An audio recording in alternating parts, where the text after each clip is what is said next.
Mr. Sam Hynes, first podcast. Thank you for having me. The algorithm specialist. Is that what you call yourself? Yeah, that's what I like to call myself, yeah. For anyone watching, do you want to give us a brief overview of what you do and some of the people that you've worked with in the social media space? Yeah, so I work in like social media marketing, I guess you'd call it. Do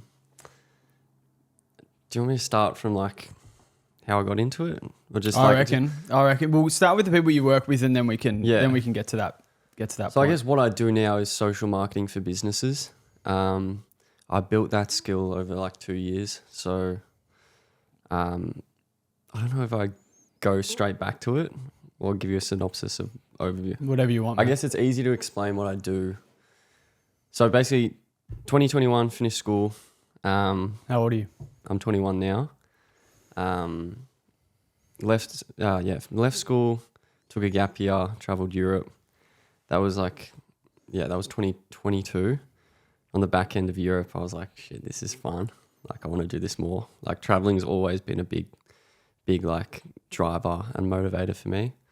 So on the back end of it, I was like, man, I want to do this. I was enrolled to Monash Uni at the time, like to do business. But I was like, it's just like, it never ever like enticed me. Like, I never thought, wow, this is me. So I knew back into Europe, I just like the last 2 weeks of the trip, I was just like online, just like, what can I do online to make money? Because I knew ultimately if I wanted to travel as much as possible, I needed to make money online. And at the time, TikTok was blowing up. So like that was becoming a massive thing. And I was like, shit, there's probably a market here to do something. I used to make Fortnite videos back in the day. So I always was like fond of editing and like just like creating content in general. So I just got into it, making free edits for anyone possible. At the time, I was working full time at a like tradie equipment hire place. So I deliver like excavators, pick up whatever, like just any machinery that we'd hire out. I'd just drive for them. So that was fun. That was like 7 till 5 each day.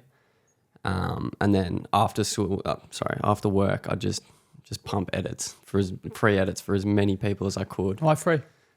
Just to get my name out.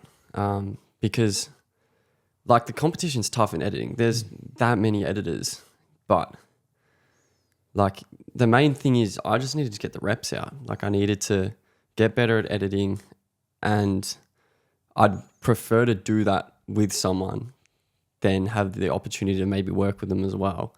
If I was just doing free edits on just random stuff, then like I just get reps. If I'm getting reps whilst doing it for someone, I kill two birds with one stone. So did that. I eventually got in contact with like a sales guy in America, and like got on the call with him, landed him for like, I think it was like 1.5 USD. So that hit my account. I was like shit, we're on. Because it was crazy. Like I was making decent money at the equipment hire. Maybe like 700-800 a week, something like that. But man, getting 1.5 USD hitting your account like from editing, I was like, fuck, this is ridiculous. Retirement. Yeah, essentially, because the next thing that happened was I quit my job and went balls deep on it. And anyway, I did a month of that, and end of the month the client left. It didn't work. I think the issue was like the editing was all right, they provided good service, but the content just didn't go anywhere. So I was back to square one, no income, no job. Just like, fuck, what do I do? What do I do? And then I had a little bit of savings. So this is like November 2022. Anyway, I went away to Noosa over summer, and I was still just hustling, doing as much as I could to try and get clients free edits as much as possible. Eventually, I reached out to Luke Irwin, who's like, if no one knows, he's pretty big in Australia. Makes like prank videos, give back videos was a big one. I just messaged him. I was like, fuck, why not? Like, I gotta try and get someone, because I was reaching out a lot to internationals, to American stuff like that. It's tricky, man, to get a client like that. So I messaged Luke. Within like half an hour, he messaged me back, and within the day, we started working together. And for him, I was doing like cheap edits, like $10 an edit, like not enough to live off. But the main thing I was excited about was like just working with someone big. Anyway, first month with him, we did 48 million views on TikTok alone, gained over 100,000 subs on TikTok. Because at this point, I was pretty confident with what I can do. I spent a lot of time learning it. I just needed that vehicle of someone to actually apply it to, and Luke was that vehicle. So we did 48 million views on TikTok in 1 month, and like 60 million views overall on all platforms. So that was kind of like the catalyst of like, okay, like now I got something behind me. Now I had like social proof, like case studies of what I can actually do. From then I kept working with Luke, but I hadn't landed any clients yet, and my savings started to dwindle. Cause like I was making maybe like $300 a month off Luke. Like, that's not enough to live off. 48 million views, $300. That's good value. Oh yeah. I was fresh. But yeah, so I was dwindling, savings going down. Anyway, it got to a point where like I was doing Muay Thai at the time, like training, and like I got charged that. Went like 150 negative in my bank account. I was like, fuck, what do I do? What do I do? Like I was like, shit, I'm going to have to get a job or something. But I didn't want to. Like I just like, I don't know. That's just, it just didn't feel like an option to get another job. I was like, nah, I got to figure something out. Didn't know what I was going to do. But anyway, like four hours later, like Luke calls me. He's got a client that wants work. And then as soon as you know it, 1.5 just hits my account and I'm back. I'm back. So that was like that lesson alone taught me one of the biggest lessons in my journey so far is that when something bad happens, like something good is coming, and you just gotta keep taking steps forward. I was lucky that rebound was so quick. I guess we can come back to that stuff. So moving on, from there, yeah, had that client. That was Dale Egan, Primal Instincts. If you don't know, he's do OnlyFans. So I do all his like TikTok content, Instagram content, and like we pumped views as well. Like we had like 20 million views on TikTok months, stuff like that. So at the time I was still just hustling.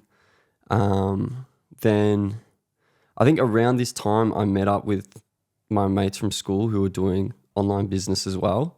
And we started going to Deakin Uni. So with my friend Chris, Creedy and Chili went to Deakin Uni like after hours, and we'd just go there and just work. We'd never they had a separate business, but yeah, I'd just do my thing. But just being in that environment was the best. So we just hustle together. Like all of us just nowhere yet. We're trying to get somewhere. So like for about 2 months, we'd just go to Deakin Uni and just work after hours. Sneak in, just sit in there, like sneak into the classrooms and just work for hours. From then, yeah, I was still doing the same thing.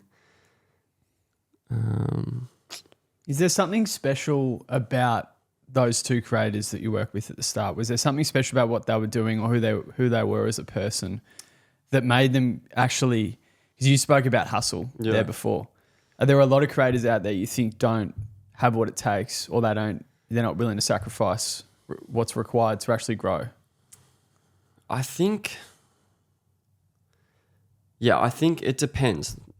I think a lot of people, it's weird because I've worked with some podcasts, I won't name them, but like I've done a lot for them, but they haven't been able to capitalize on that attention. So that in itself, there's a lot of people that can't do that. I think with content, it's just when I was that early on, I didn't have as much knowledge as I do now with social media. So I couldn't consult to the level I can now. With Luke Owen, he's already flying. He knows how to make viral content, and amplifying that with me just skyrocketed. So I think it was just that partnership really, that when we worked together, it just flied. So I think the biggest difference would be that they had knowledge on how to create content already. I think I guess I'm going deep into the story now. I Yeah, guess keep going. I can skim over to like who I've worked with and touch back if you reckon that. Mate, up to you. Like I said, this is your thing. No, we'll keep going then. Yeah. Yeah, from there, a deacon. Then we eventually moved to my mum's house in my bedroom. Like we'd all just work out of there. And then after 2 weeks, it was just too small. So we're like, shit, let's get a house together. Eventually moved into a house together. And we'd been there ever since, just working. That was probably like over a year ago. And that alone has been the best thing for me, for sure. How so? Just being in an environment like where just everyone holds each other to a high standard, to the highest standard. Like, Do you expect that from people you work with? 100%. Like, What if they don't deliver? then it's on them. It's on them. Like if you don't perform or receive the results that all my clients do, it's not because of me. Like, I'm going to give 100%. I think if you want to see what Luke has done, what Cal has done, what Troy has done, what Spanian has done, then they're all people putting 100% into their content. And working with me has just skyrocketed it. So I do preface that with anyone I work with. I said, if you want this to work to the fullest potential, you have to put the work in. And I say it's low risk because what you actually gain out of putting 100% into it it's astronomical. Like with Cal now, he's 75,000 followers in 7 months. He put the work in and it's paid off crazy. Like his business is flying. You got people coming up to him in the street dropping heavy and stuff. Like it's ridiculous. So that's what happens when you put 100% in, which is, I think at the time I was very selective with who I worked with. Now I'm a bit more open because I want to deliver it on a bigger scale. But yeah, just being in that environment with a team, best thing ever. Because everyone's working, everyone's hustling. Like you're looking at the next person, he's working. So why would you not? It's the same thing. It's just as simple as who you surround yourself with. And I think the other thing as well that was massive for me is when I started and I was doing this alone, one, it's that you think you're working hard, but you actually, like, there's levels. Yeah. So you see other people working hard, okay, like I can give a little bit more. But when there's nothing to turn to and see when you're solo, you're like, I don't know what you think you're doing it, but there's more you can give. As well as when you're doing it solo, your social cup, your social battery, there's nothing there. And I think we touched on it earlier, like the connection, like I think connection's a big part. So when I'm solo, like that shit gets lonely. You got no one to talk to and stuff like that. So being in a team, I can do what I want to do business wise while still filling up my social cup. Like I don't feel the need to go catch up with people and do all that stuff because I have it day in, day out. Like, man, we'll play, like it'll be lunchtime, we'll run up Mario Kart. And that's me every day, like for half an hour each day. Like I'm playing Mario Kart, just laughing, having a great time. So that, I'm Phil there. That's all good. So that's probably the biggest thing. One of the biggest factors that's gotten me to where I am now is that team I have. So I guess going back to it, moved into the house. I'll leave that and just go with who I worked with. So from then, I worked with Ollie Skelton, who ran a podcast. Again, that went massive. We were doing 20 million viewed months. Then I picked up Troy Candy as well, who I still work with today, and he's been a great client to work with. And I think having those names that I've worked with has made getting to the next client so much easier because it's like, oh, he works with Troy. Troy's everywhere. Same with Luke. Luke's everywhere. Okay, this kid's obviously doing something good. He's a kid. Yeah, I guess, yeah. From Troy, and then my biggest one has been Spanian today. And I think the way I landed Spanian was I'm pretty impressed with myself how I did it. Talk to me. So what happened was I messaged Spanian like probably 6 months before I actually landed him, saying like, hey, like you're not running shorts, let me run it. It was a bit more professional than that, but that was the gist of it. Just aired, like no response, nothing, which is to be expected. And so 6 months later, he was still not posting shorts. I'm like, man, this guy is like one of the biggest content creators in Australia, and he's missing out on so much. So I was like, okay, I gotta figure out a way. So what I did was, clearly I've been editing the DMs. So that means there's probably hundreds of editors in his DMs, because short form clipping, I don't know if you know it, but it's where all the clips, all the YouTube clips, stream clips on social media is people clipping. So that was essentially what I was doing. And that was one of the biggest online business models at the time. So I knew there'd be hundreds, if not thousands, in Spaniard's DM saying, hey, let me clip for you.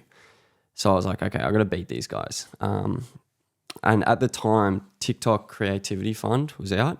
So that's where you get paid for actually making content. It's not actually out in Australia, but like I had loopholes to actually access it from Australia. So I was like, okay, what I'll do is I'll give this 2-3 weeks. I'll set up a fan page of Spaniard. I'll set it up as a TikTok creativity program account. So it's able to be monetized.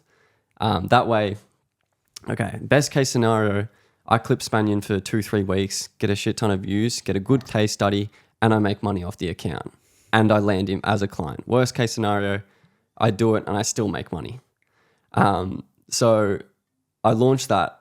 I launched that for like 2-3 weeks, and within the first few days, it just exploded. Like I would have hit probably 5-10 million views within the first week. I think after 2 weeks, the account was on like 30K, and I was like, okay, it's time to DM him now. And in that time, like I just got monetized. I ended up making like over $1,000 on that account alone. But I was like, okay, my main mission was to land Spaniard, so let's reach out now. And yeah, I reached out to him probably within a few hours, got a response. Got on the call with the manager, and the manager's like, man, like we were going to give it another week, and if you hadn't reached out to us, we were going to take it upon ourselves to come find out who this is. So like they were seeing it. Spaniard was everywhere on social media. Like you couldn't miss him. So it was working, and then eventually, I started working with Spaniard, and for the 2 months I was there, like had the 2 biggest months he's ever had on social media. Why did it stop? Just some differences. Okay, we won't go there. We won't go there. What's a specific memory or event that you feel like has shaped you into who you are today and what you do? Specific event. Or if they're a build up. And this is a leeway into your early childhood as well. I think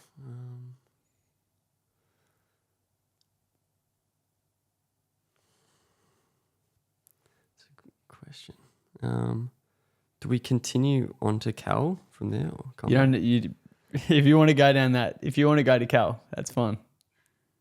You don't need to ask me. Well, I'll quickly. So after Spaniard, that ended. And then I was like, okay, I built up all this skill from clipping and like understanding the algorithm and what actually makes videos tick, what makes them go viral. And from then on, I was like, okay, I want to apply this to a business because there's more money in that and it's just more fulfilling. It's not just views, you're actually producing monetary value. I mean, indirectly you can produce it through clipping, but it's not as direct as working with a business. So 2 days after I left Spaniard, my business partner now, Taj, messaged me and he's like, hey, I've got this client. Do you want to work together? And I was like, shit, yeah. Because I really wanted to jump on board with my mates. Anyway, started with Cal, and now 7 months later, 75,000 followers. His business has exploded and it's just been a dream. So that's been cool there. You said he was your best mate now? Yeah, I'd say Cal's my best mate. Is he different to anyone that you worked with before in regards to like an appreciation level? 100%. He takes care of me, like, and just like genuinely cares for my success. So and as well as he's one of the hardest working people I've ever seen. So that combination is just like a dream. So I'm very grateful for Cal. What does the hard work look like from his perspective? man, he'll get to the office at 6, 7 in the morning and won't be leaving till 8, 9 every day, just selling watches. And I think he just has a passion for it. He just loves what he does. So that's one of his big sayings is like, love what you do and the work will be there. So yeah. I only work with people who understand the value of building a personal brand online and are committed to learning and implementing my strategies and producing content. Words from yourself. Correct. Talk to me about personal brand. Okay, so I'd say it's one of the biggest assets you can have nowadays, for sure.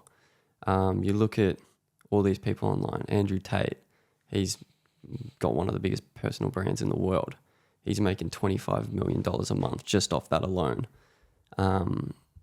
Like you look at his university stuff, he's not the one teaching it. He's just the one like, oh, do this, do that, do this. AI is the new thing. He's not teaching AI. There's some AI professor that's in there doing it. So stuff like that is just fueled by his personal brand, just mass marketing himself to get him in front of people's eyes and just monetizing it in as many ways possible. That's why I think it's like what I offer is so good, because not only can you explode your current business out of it, like the things you can sell off the back of the personal brand is anything you want. Like say for Cal, you can, he's selling a lot more watches now. Now he can do merch or he can do another thing or whatever he wants and monetize because he's got this following that loves him. So I think for that reason, having a personal brand or just like a following, a following that loves you or whatever, like you can monetize it in so many ways. Yeah, because influence is power for sure. You spoke about some people that hadn't capitalized on, let's just say, their personal brand. Yeah. What happened there? Is it just they didn't implement things or they didn't have products? What was it? Yeah, no products. I think maybe they just weren't ready for what I gave them, and just didn't have that business mind behind it, because it was for a podcast, and like I guess they weren't really thinking business wise. But like you get a massive following, like yeah, it's just I don't know. Some people just don't have it, I guess. Was he doing 20 million a month from the podcast? From the clips, Really? like views that I was producing, yeah. Really? Like one of the videos had like it'd be on 14 million views now. What's the difference between someone like me that's doing weekly reels and they're not getting that many views compared to someone like you that produces them? An actual understanding of what makes the video go viral. Yeah. So like what it comes down to is the main thing is watch time. So the reason it's watch time is because the longer people stay on the app, the more ads they watch means the more money TikTok, Instagram they make, because there's more people watching the ads for longer times. So naturally they're going to push videos that keep people on the app for longer. And then you kind of got to look at that and work your video around how can I keep this person on the video as long as possible. So then you implement hooks, but like the hook isn't just about hooking someone in. It's about how can I hook someone in and actually push them to watch the end of the video. So a lot of people think very shallow with hooks and be like, okay, what can I do that's just going to get attention? But it's like I'll see business owners literally like dumping buckets of water on their head. And I'm like, man, this is the silliest thing ever. Like you don't need it. Like all that's doing is capturing someone for 3 seconds. They're not watching the rest of the video. Now you've just displayed your business as, hey, I'm the guy who dumps buckets of water on his head. They have not seen the rest of your video. So the hook is about how can I hook someone and actually push them to the end of the video. Now, like what I'll do with clipping is Spaniard, for example, like there might be, like there might be something crazy that would happen in his Into the Hoods or something like that. And I'd clip it, but I'd tease the part at the start. I wouldn't show enough, but I just hooked them in. Like there was one lady in Darwin who bumped into him, and I'd clip that at the start for a second, and you just see Spaniard get bumped. And then I'd put a minute worth of content before that part of the clip actually happens. So I've forced someone through one hook to watch a minute worth of content to actually see that event unfold. And through that, I've milked a minute worth of watch time and the video goes viral. So understanding watch time is the biggest thing, and retention, and just working everything based off of that fact. So yeah, you can manufacture success for sure. Is the hook the most important thing for a video to go viral? Watch time. Watch time, okay. But you work everything, like when you know that, you work everything based off the watch time. So how can I make a hook that hooks someone in and forces them to watch the full video? What can I do in my midsection that keeps the video engaging and actually adds storytelling, storyline to the video to get them to stay to the end? And then it's also important, like I see a lot of people like do intros or outros, which like it's a no-no. Like I know you do them. But basically you look at it and it's like, okay, if we have an outro of 3 seconds and a video's 30 seconds long, I don't know the exact maths on this, but let's say like you want 100% watch time. Let's say 5-second outro at the end of your video cuts off like 20% of that. Your audience, your retention is automatically 80% now. And you've killed your chances of reaching 1 million views like that by adding an outro. You also kill the effect of having replay value. So replay value is very important as well. If you can get someone to watch your video more than once, so watch it all the way through and watch it again, you're going viral. Easy. So if you have an outro, as soon as someone sees an outro, they're swiping off. So you kill the average watch time, you kill replay value, and you just shoot yourself in the foot. Same with intros. I see a lot of people open their videos with like, "Hi, my name is Sam." No one's watching that.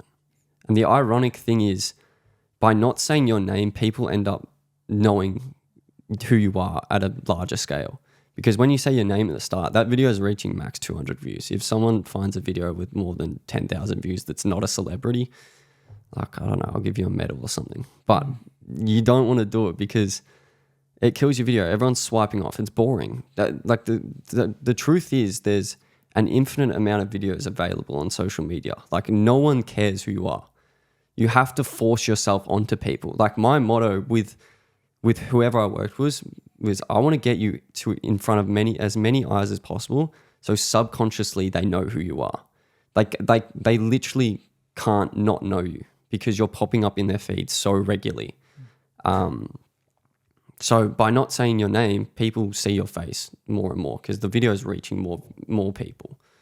So the ironic thing in saying your name at the start of videos is that less people are going to know who you are. Yeah. Have you got a crazy example of like a video that you've done that's just gone catabolic? I'm not sure if that's the right word, but just gone to the moon. My biggest video would be with Luca, and it's on 39 million or 40 million views on TikTok. That just went bonkers. I remember watching it go up, and you just refresh, and it was just going up hundreds of thousands of views, like every few minutes. So that was in the wholesome niche. So he's in Bali giving back money to someone. It was a great video.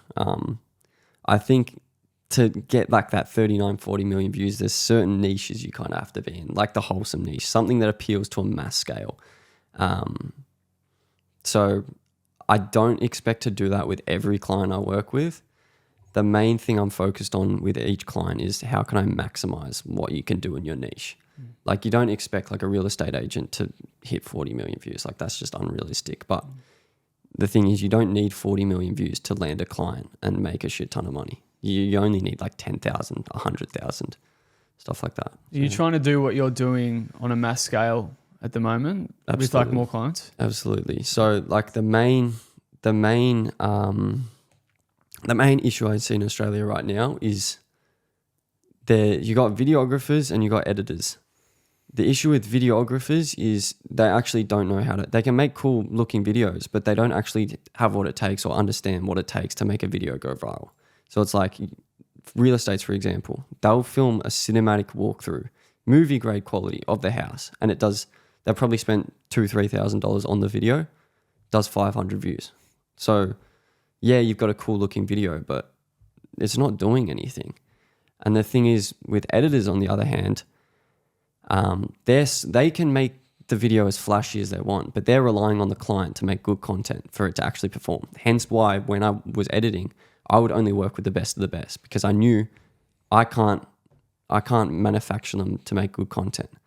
But now I'm at a point where I've done that 2 years of social media, understanding the algorithms, where I'm like, okay, I can manufacture this for people.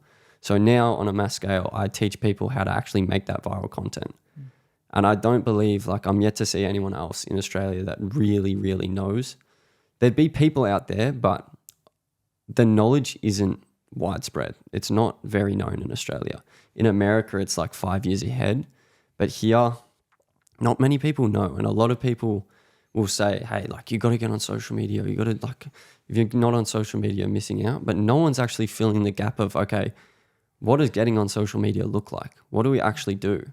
Like I said, you got people throwing buckets of water on their head for views. They're like, and it's just ridiculous. So that's the gap I'm feeling now, is that actual consulting and knowledge of how to actually create content that works. Yeah. Have you worked with people that just expect you to come along and for them to grow? Absolutely. Yeah. And that's a headache. So I make sure to preface that this will not work unless you work. Because with everyone I want to work with, like, I want to get the maximum potential out of it. So not doing that is just, it's a drainer on me, because I know, like, what I can achieve. And if we're not meeting that, then it's not. But what I offer now is coaching. So ultimately, if you're not succeeding, like, it's on you. Like, I'm giving you the pathway to actual to success. So if you're not putting in the work, then because I'm not as hands-on, I like, it's not on me. That's on you. So I give the pathway now. If you want to do what every one of my clients has achieved, put in the work, and it will pay off astronomically. Challenges are what makes life interesting, and overcoming them is what makes life meaningful. Absolutely. I think, like, it's common, but there's no light without dark, for sure. And the challenges is what make the successes good. Like, I actually say this within content, like, there needs to be that storyline. You look at books, there wasn't actual challenges throughout the books and actual hardship and stuff like that. Like, look at a treasure hunt, for example. If there was a treasure hunt and the story was just like, he gets given gold, there's no story. There's no actual success. There's no actual meaning to the gold. But the fact that whoever's finding the treasure has gone through all these ups and downs to actually get to that moment, it's not about the gold that makes it special. It's about, what did we go through to actually get the gold? That's what's meaningful.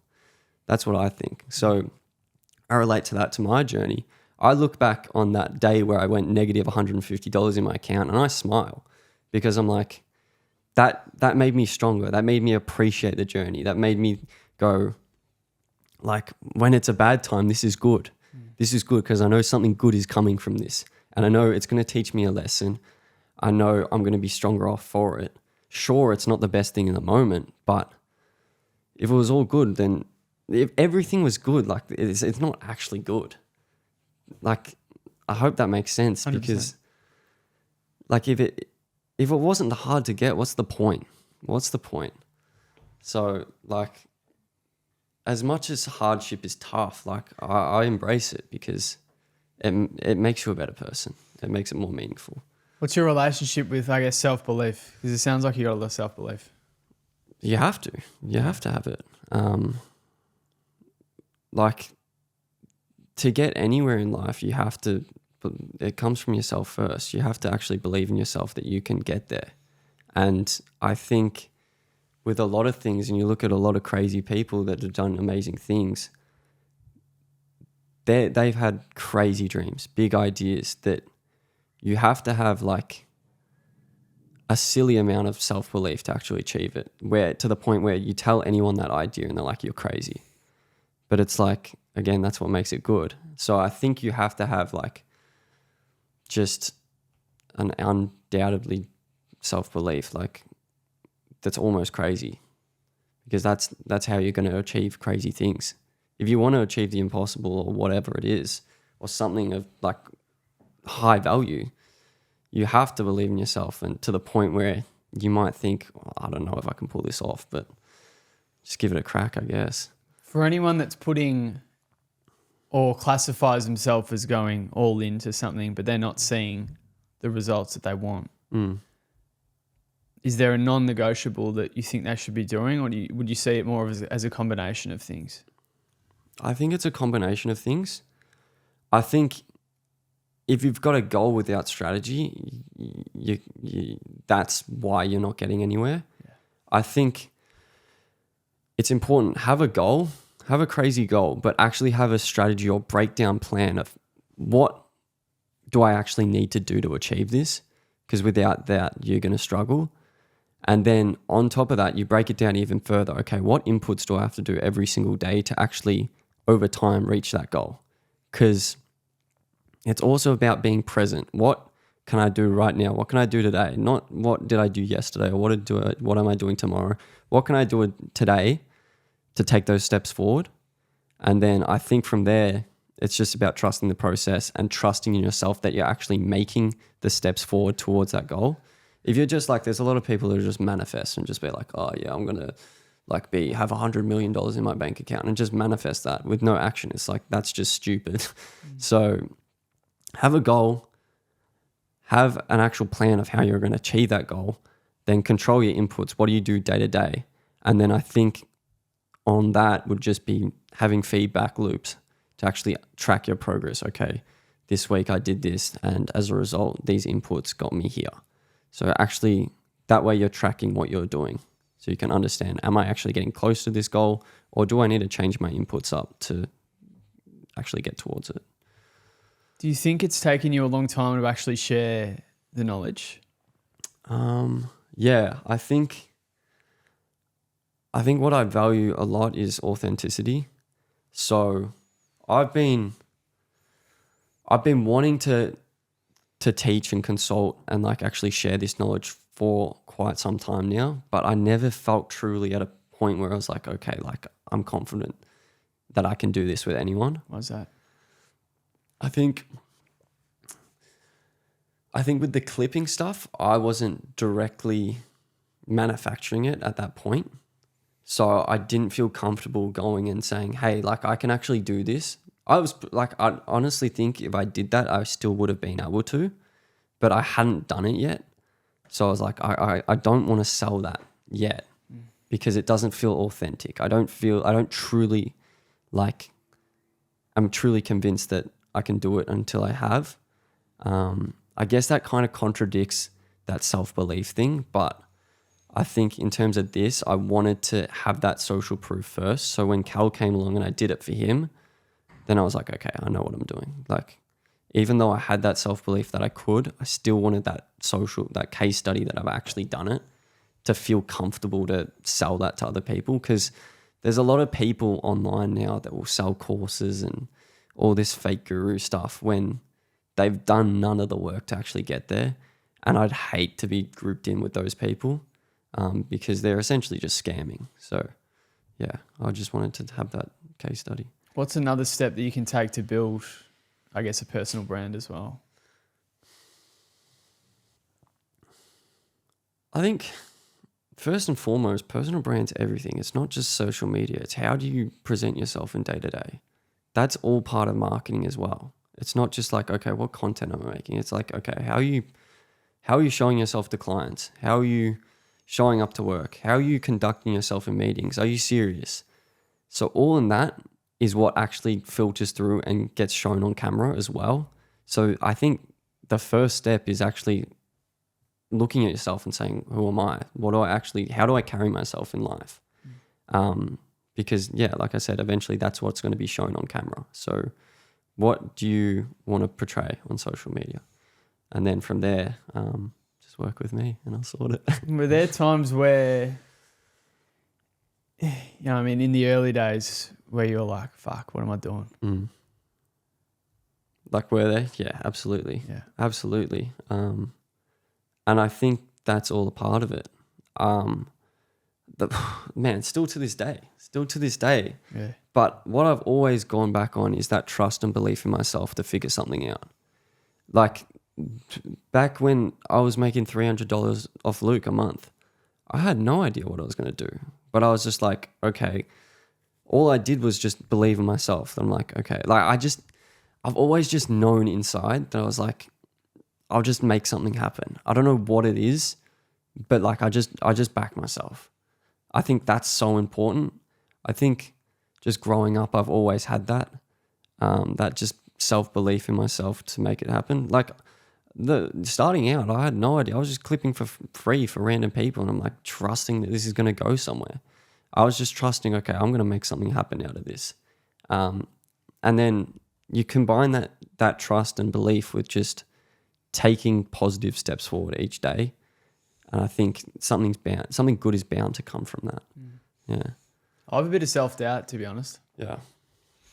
It's hard to overcome. And I think I'm not sure if you heard of the word or the description of the lonely chapter. It's sort of where your views and beliefs of the people that you sort of grew up with are changing. Yeah. But you're not like, so I've only started doing this at the start of this year. So it's not like I've got like, or have developed a really big and wide friendship group that I can rely on. And that's what they call the lonely chapter. Yeah. So it's the difference, it's the journey between moving on from, let's just say, your old life, and then finding a new one. Yeah. I think, don't get me wrong, I still have self-doubt. I'm not some like there'll be days where I'm like, where it's tough and I don't know what's going to happen. But you always just have to go back to that self-belief that you'll figure it out. But I have self-doubt all the time. What does it look like? Like I'll have periods where I'm just like, oh, what's the point? What am I actually doing here? Like when I get stuck, like be like, oh, this is silly what I'm doing. Even though it's not, it's just those thoughts in your head that you're like, oh, like this is a waste of time. Like this isn't the right thing.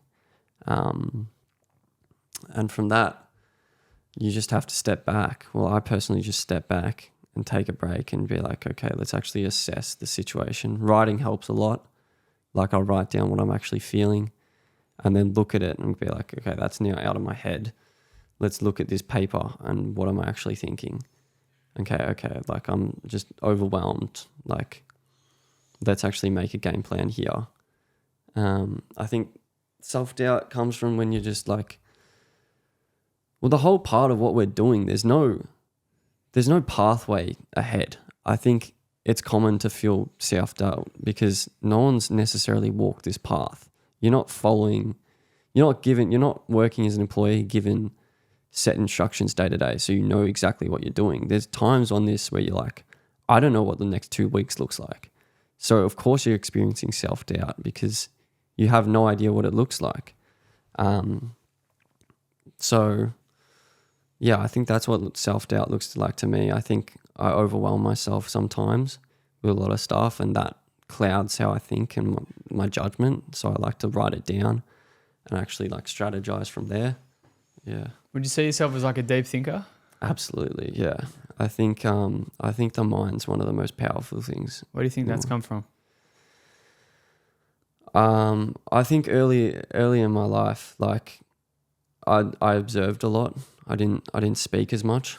I'd like to just sit back and just.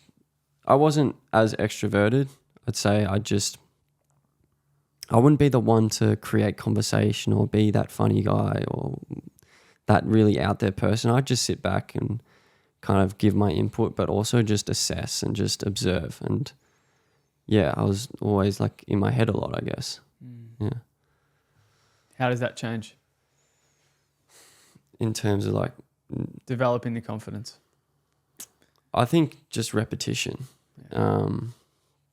Repetition for sure. Like, man, like I'll get anxious like making phone calls to people. Like when I first started getting on sales calls and stuff like that, even just meetings would just terrify me. Like I'd just be so anxious about them. But it got to a point now where I just have to force myself to do these things. I have to force myself with speed as well to just make those phone calls, just talk to people, and through that you get more and more comfortable.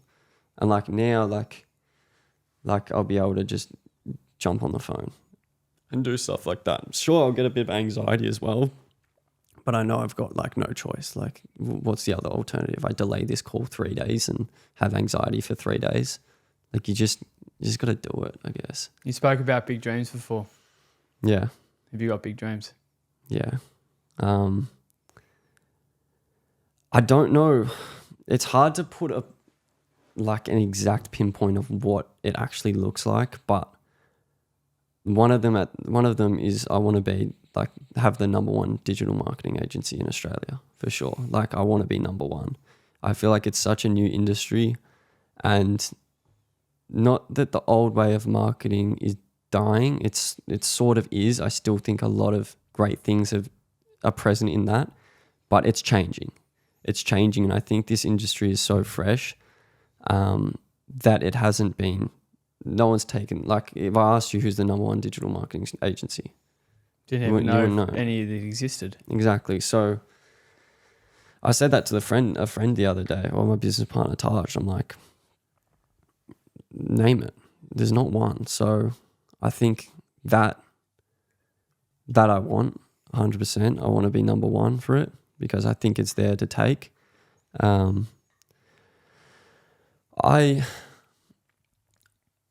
I think public speaking is one thing.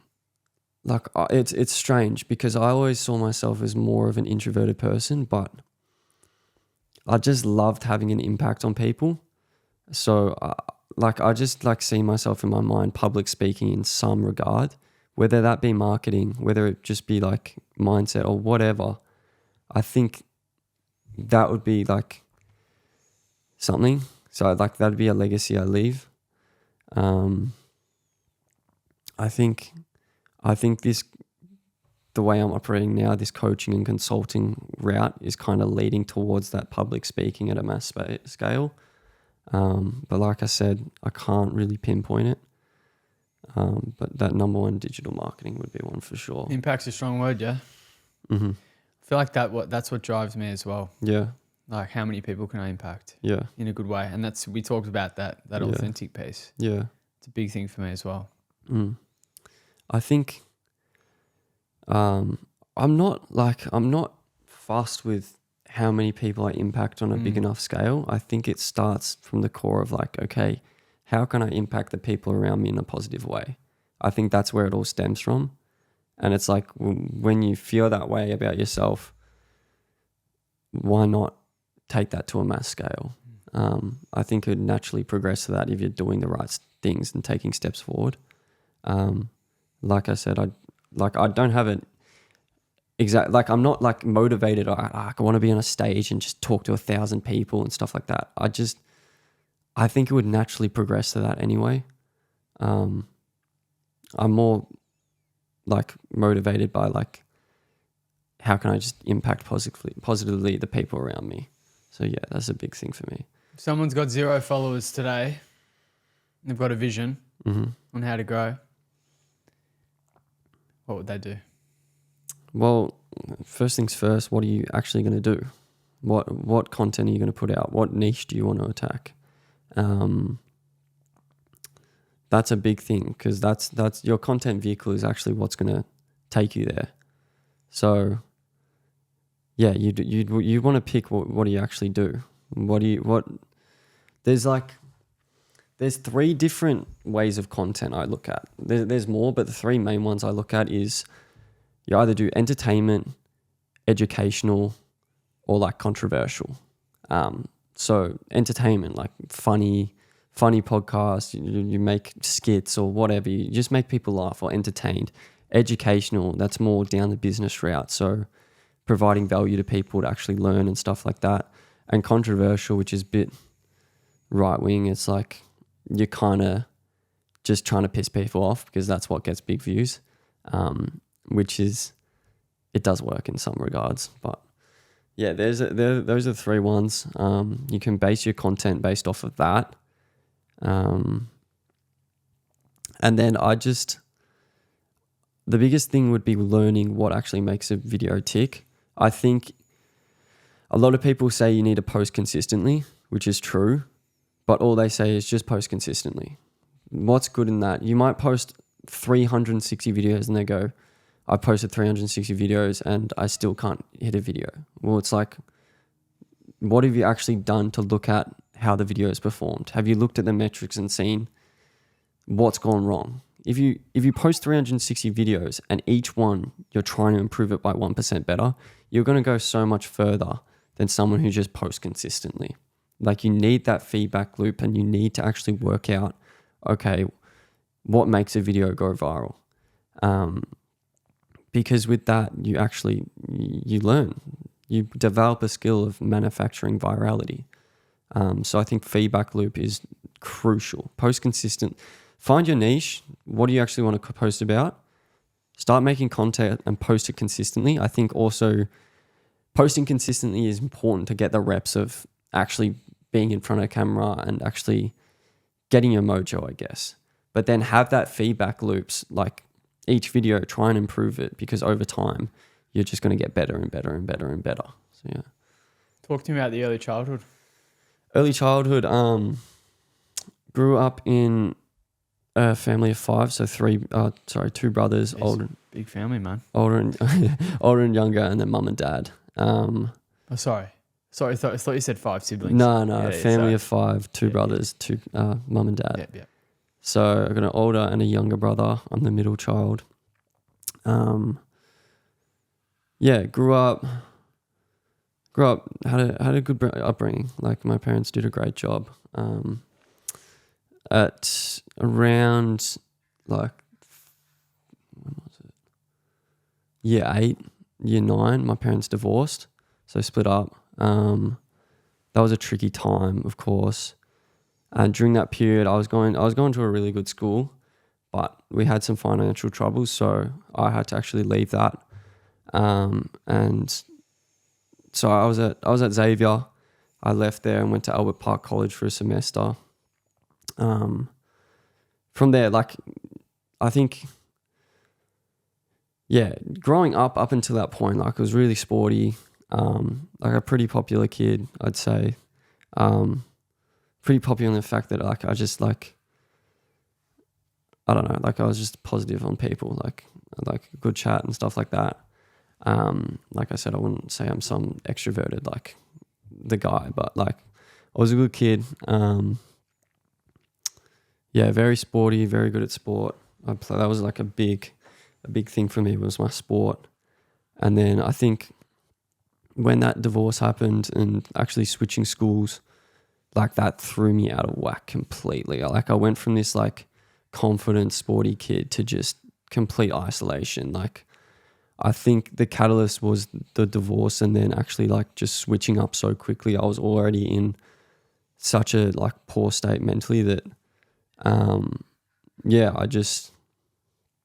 I struggled to make new friends at this school. I struggled to even speak to people.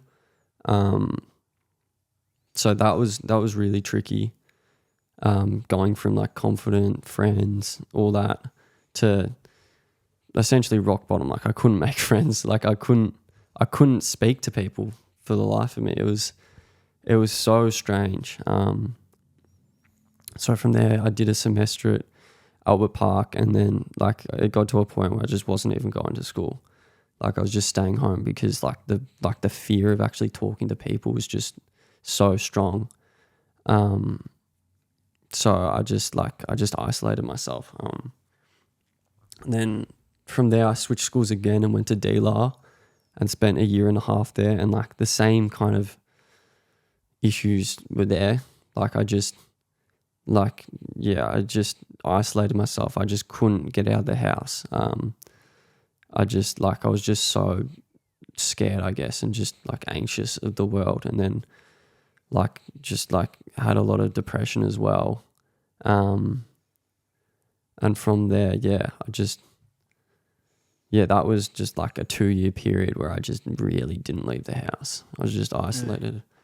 You said in that time you observed a lot of people and understood, or learned to understand your emotions. So I think, and going back to it, like I talked about earlier, how, like, I embrace, like, the struggle and, like, hard times now. I look back at this time now, and, like, I'm so grateful for it, because it's made me who I am today. So because of not speaking to people and isolating myself, but I still did go to school a little bit. But when I was at school, I didn't speak. So all I did was just, like, listen in and people watch, essentially. I think through that, like one, I learned a lot about people and could just read people, I feel. And I think the divorce and actually what I was going through made me grow up a lot. And like I had to mature quite quickly. So I think that as well, like I felt like I became pretty emotionally intelligent through that and developed a good understanding of people and how to actually read them. So all that combined, I think, attributed to that. What did the depression and the downtime look like? Man, Like on your own for 2 years. I spent a lot of it just like locked in my room playing video games. And to like the outside, people would just think like, oh, I'm just some nerd that loves Fortnite. But inside, I'm like, this is just my only escape. Like, Did it get dark? Yeah. Yeah, like, yeah. Like I had some, periods. Like I just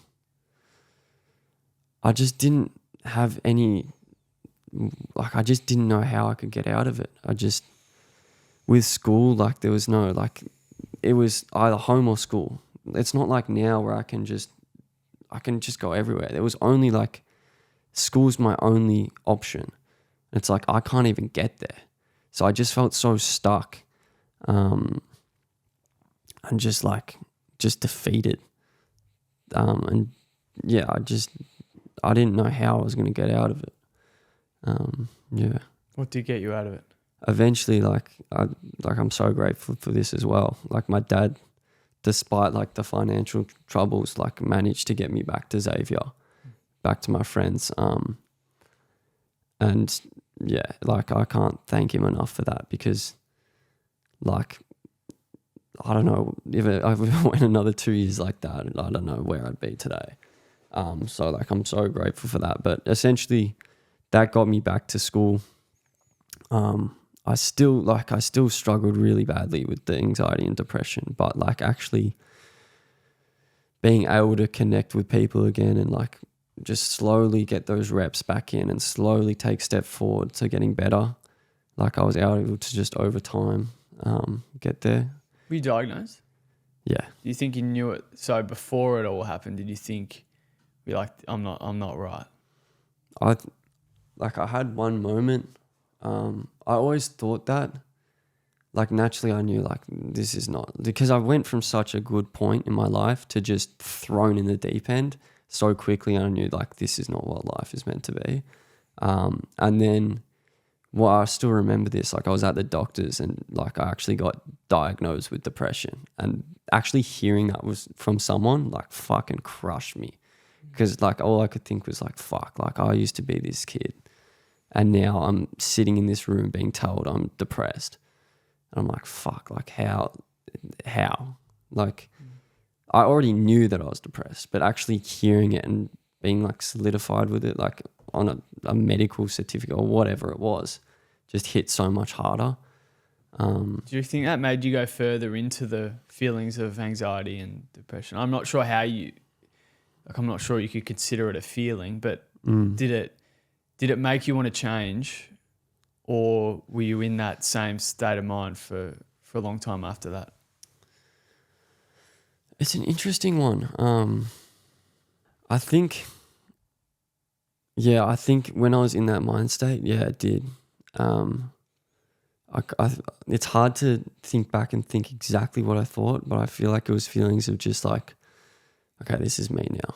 This is who I am. So like, I'm just labeled that, and then on top of that, like I got prescribed for medication for it. I actually never took it though. I took it a little bit. I think because you had to dissolve it in water, the one I had, I just hated that. So I ended up not taking it, which I don't know, who knows what the right move with that is, but for me right now, like looking back, I think that was the right thing. I think the biggest person that helped me through it was my mum, for sure. Like she's a fucking superstar to me. Like I wouldn't be here without her today for sure. Yeah, having her through that time was just, yeah, I can't, like, I'd say it to her, like I'm forever in debt to her for sure. Like, essentially everything I do now is for her. Like, she is my biggest motivator. So, yeah. Resilience is knowing that you are the only one that has the power and the responsibility to pick yourself up. Absolutely. And I think, like, with anything, it comes down to you. Like, it doesn't matter how strong your support network is. If you don't want to kick, then you're not going to kick. Like, and I feel like during this time, I didn't want to kick. So I just stayed in that hole.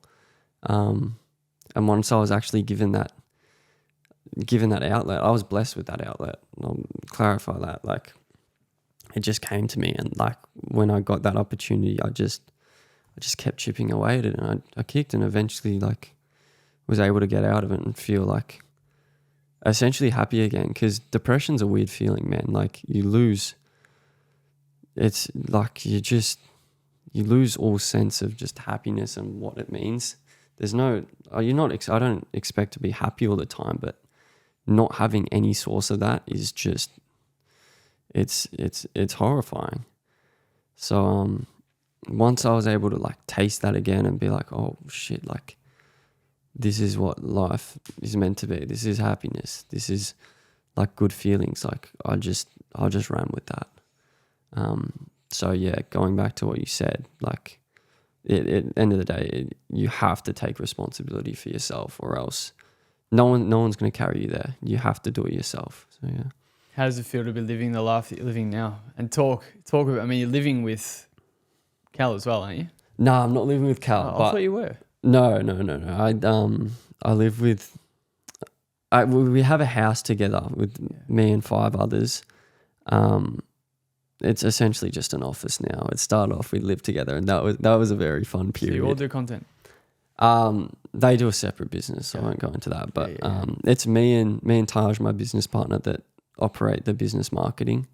So that's having a team around me to actually do, because I was always around them, but actually being in business together with them has just been so much fun. And I feel like you can get a lot further that way as well. Sounds like the importance you place on having good people around you is almost higher than anything. Yeah, absolutely. My circles, it's pretty small. I don't feel inclined to expand it much either. I feel like it's very important, but it obviously comes as a result of what you do for yourself. So the level you operate yourself at is what's going to attract people of that nature. So going back again to what you said, you have to take responsibility for yourself first. Like, you have to be at a high level to work with high level people, of course. So, that's important. But yeah, definitely surrounding yourself with the right people is definitely a high thing to do. Yeah. Everyone, when they are young, knows what their personal legend is. At that point in their lives, everything is clear and everything is possible. They are not afraid to dream and to yearn for everything they would like to see happen to them in their lives. Is that from The Alchemist? Yeah.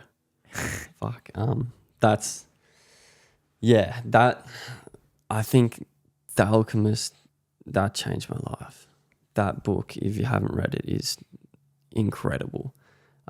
That's what taught me, to have that personal legend, which is essentially like that treasure hunt. That's the big goal. But it teaches you that the actual journey to get there is what the reward is. It's not the goal at the end. It's the journey. So understanding that made me appreciate the day-to-days. I'm like, I'm not where I want to be. I'm nowhere near it. But it doesn't matter. Like, if you look at the present and day-to-day, then that's where the happiness and joy comes from, because that's all you can control essentially. And I feel like a lot of people get caught up with where they want to be in 10 years. They want to be driving Lamborghinis in Dubai and stuff like that. But it's not what it's about. It's about what is the journey to actually get there. That's what makes those stories so. That's when you're in Dubai driving Lamborghinis, you think back to, hey, remember that day when we were doing this? If we didn't do that, we wouldn't be here right now. So the journey's always the reward. Do you think you'll ever be content? I think there's one instance where I'll be content, and it's a long way away from where I am. And it goes back to my grandpa recently passed, but before he passed, we had our last family reunion.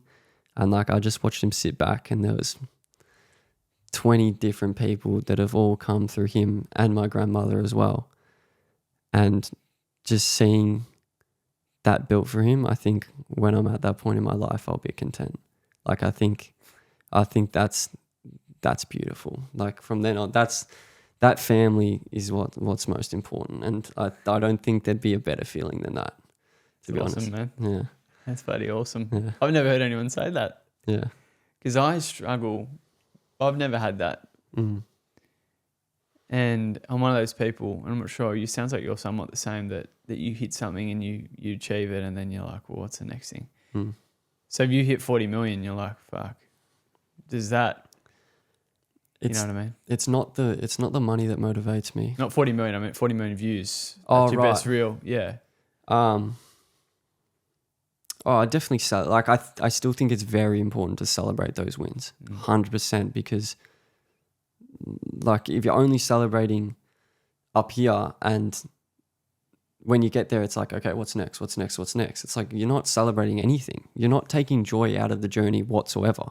So celebrate those little wins. Celebrate the little, like, the shit that goes sideways. Be like, oh, shit went sideways, but I managed to recover. That's more important. So if I get 40 million views, I'm G'ing up. But it's how do we replicate it as well? Remember that wherever your heart is, there you'll find your treasure. Yeah, I think that just goes back to, like, I think what that means is just following your passion, just doing what you enjoy, and that's where the beauty comes from it, I think. I think your emphasis on the journey is very inspiring. Yeah, like, I think, like, to me, it's what's most important, like, actually experiencing things. Like, yeah, how can I put it? Like, I just look back at my whole life, and I just, like, smile at every moment. Because that's what's gotten to me this point right now, sitting in this fucking podcast room, is everything We'll I call did. it that. That's yeah, definitely not a podcast room. Yeah, joking. Keep going.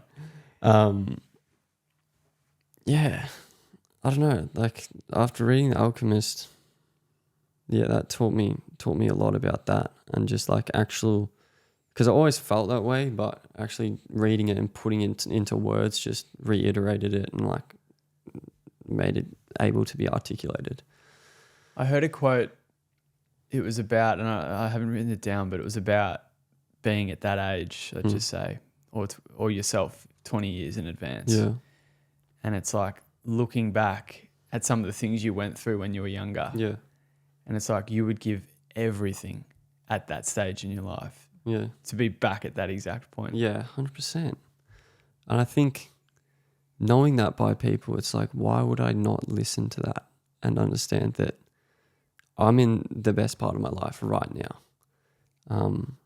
Sure, I've got big plans of what I want to do in the next few years, but like, if I don't embrace what I'm doing right now, I'll probably not even get to those points by not embracing what I'm doing right now and putting my all into what I can control right now. There's no point in living in the future or the past, because all you can control is right now. And if you actually want to hit those goals and hit where you want to be, you have to take control of today and appreciate what you're doing today. Yeah. What drives you? My mum, for sure. I think if I didn't have her in her life, I wouldn't push as hard. I think when times get tough or like I want to stop, I just think of what my mum's done for me.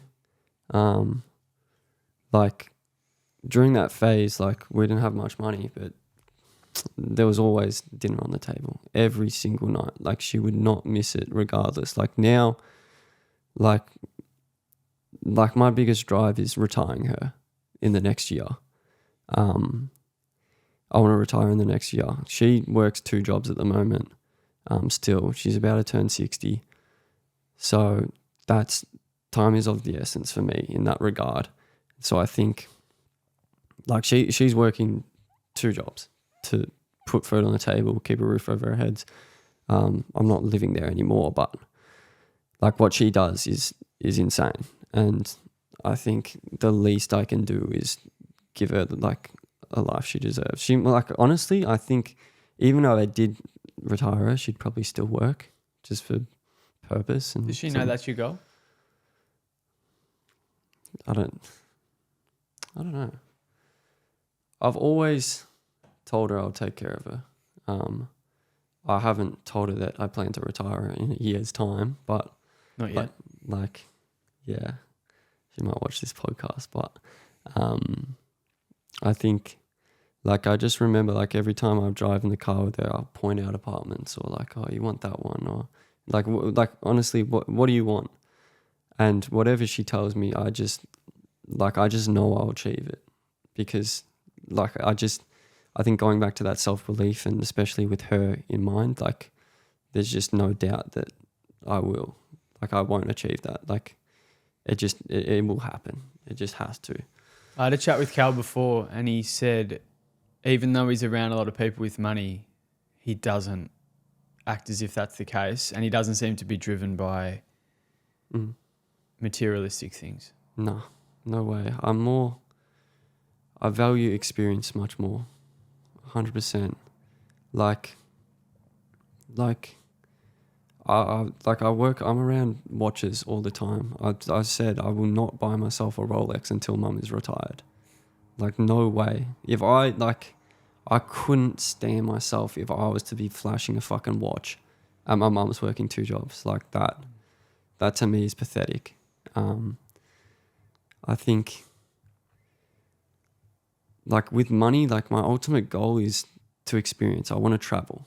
So like 50 years, like when I'm 40, 50 or whatever it is, I want to have enough money that just funds the ability to experience things. I couldn't really care less about a designer shirt or stuff like that. I think money gives you the tools to take care of those around you, which is very important to me. So I say money is important to me in that regard. But my motivations for achieving money, I feel, is always selfless. It's for those around me. With that in mind, I had a question on the tip of my tongue there about what was it? So something Cal said about you. Something Cal said about you. Just it was about that. What we were talking about before. Just like you don't want to flash things around. No. Yeah. Yeah, like I want to present myself well, for sure. Like I think that's important, and I think as I advance in business, like having a nice appearance is important.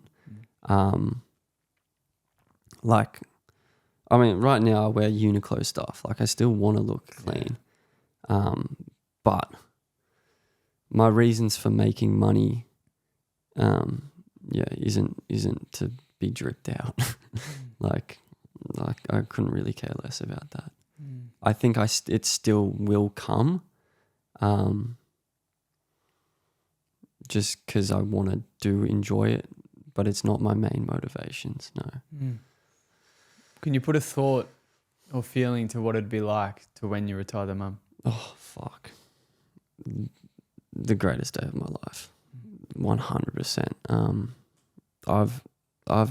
I've visualized it all in my head already. Like I'll just like each day I'll just like think about it in my head. Like I've already like looked at what it will look like when I buy her a car, and when I'm like I know the apartment I want for her.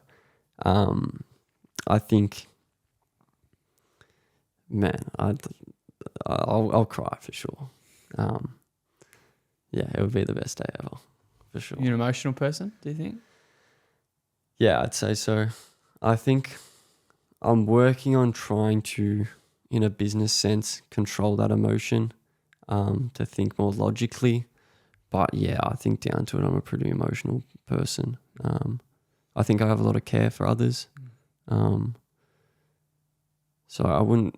I think I'm working on being a bit more cold, because I do think that is important in some aspects. But for the most part, yeah, I'm an emotional person. I can remember what I was talking about before on the topic of being cold. Yeah.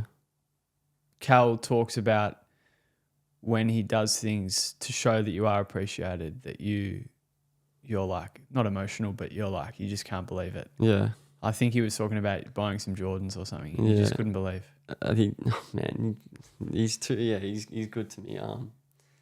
The other day we did a watch deal at Chatty, and he bought me a pair of shoes afterwards, and I was just, yeah, I couldn't believe it. I was just like, this is nice. Yeah, I it's hard to express that feeling. But yeah, it just, I think being around that is so nice as well, because it makes me want to give back as well. And to feel appreciated that in that regard, even though it's just like, it's not about the shoes. It's about like the care and thought behind it, that makes it special. So yeah. I'm going to reel off 4 quick social media myths Okay. that you're going to respond to. Mm-hmm. And then I reckon it's been, almost an hour and a half, man. Been a good chat. Gee whiz. High engagement guarantees success. I'd say incorrect. What I say is engagement comes as a result of watch time, as a result of reaching more people. What I tell people is to focus on watch time, because that's ultimately what is going to get more people seeing your content and then engaging on it. For example, going back to the educational, entertainment, controversial type of content, if you're pushing educational people, the more people see it, the more people are going to save it, like to bookmarks or share it with a friend. If it's entertaining, people will naturally like it or share it to a friend. We all have that one friend that will send 10 different reels in a day. So that's where that's coming into play. And then controversial, you'll get comments stating their opinion. So I think focus on watch time as the main priority, and engagement will come in hand with that. Posting more frequently always leads to better results. Yeah, we already spoke about it. Nah. I think posting consistently is very important, but if you have no feedback loop, you're doing nothing. You're running around in circles. Viral content should be the primary goal. No, I disagree. I think find your values and what you actually want to do and where you want to take your personal brand, and try and make that as viral as possible. If you're going out and doing stuff that's just off brand, then it's like, yeah, you might attract a lot of views, but can you actually convert that into money, but 2, followers that actually care about you? There's no point building a brand based off not who you are, because then actually engaging or like trying to build something off that, the fans aren't there for you.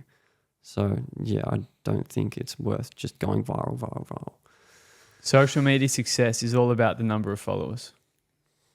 No, incorrect. It depends. Again, it depends what your goals are with social media. If you're wanting to be the number one influence, then that would be a good measure of success. But if you're a business, once again, you could get a shit ton of views, but if you're not converting that into sales, then what's the point? So yeah, it depends what your goals are with it. Some absolute gold there, brother.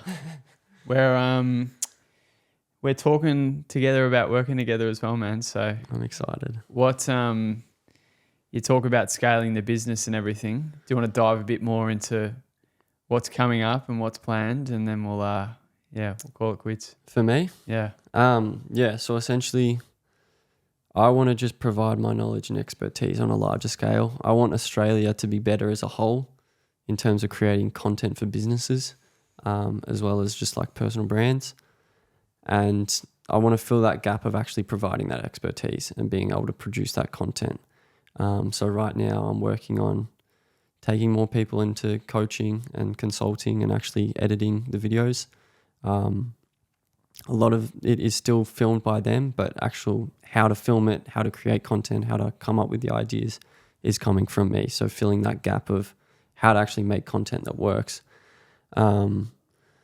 Yeah, and from there, I want to work with as many industries as I possibly can and prove that I can do what I say I can do with anyone, which excites me. I feel like it's time to kind of put my name out there and kind of make a big impact on the industry and make sure people know about me. Yeah, I can tell it's going to happen. yeah, Hopefully I said this to someone the other day that just remember me when you're at the top. Just remember me. I love filming stuff like this, man, yeah, because, you know, especially for me on a selfish thing, it's like you're filming so many that you look back.